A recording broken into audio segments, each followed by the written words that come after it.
Panthers' Greg Olsen wants to tear up his contract, but team might not be willing.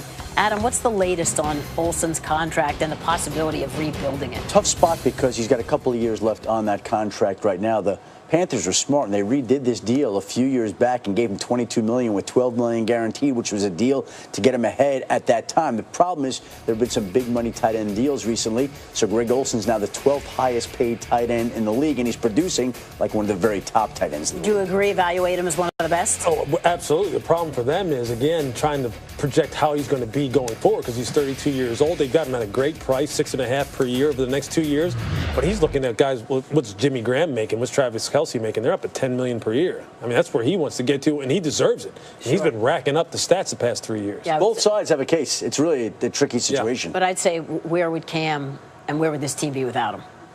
There's no disputing his value. Yeah. Absolutely. No. Okay, on to our next headline. Our next headline reads, Sam Bradford has taken more of an ownership role with the Vikings offense. Lewis, earlier we talked about mentorship.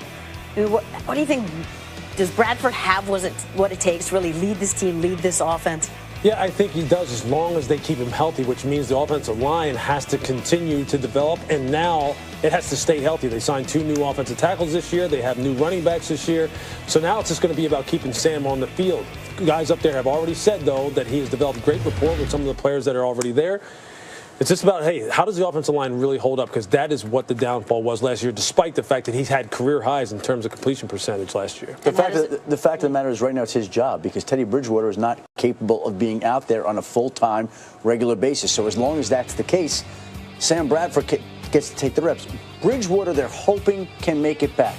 That's the tone that has been adopted all along. They're hopeful, but they do not know how he's going to fare. They do not know how he's going to bounce back. And until you know and have further clarity on Teddy Bridgewater, Sam Bradford remains the starter. Right. All the mystery, right, that adds to the complication of the whole situation. Our final headline comes from the Buffalo News. Bill's Notebook, Sammy Watkins makes more progress.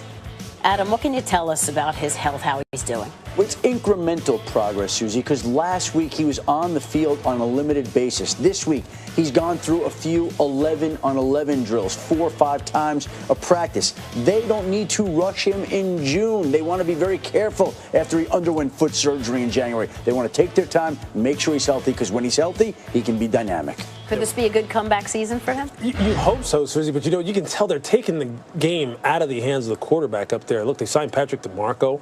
They signed Mike Tolbert. They have Shady McCoy. And this sounds like a football team that really wants to kind of make the offense pretty much run-centric, just like it was before. And if the report's out of there that Tyrod Taylor's already struggling and Cardale Jones are struggling, I mean, hopefully Sammy just stays healthy, but it doesn't sound like the people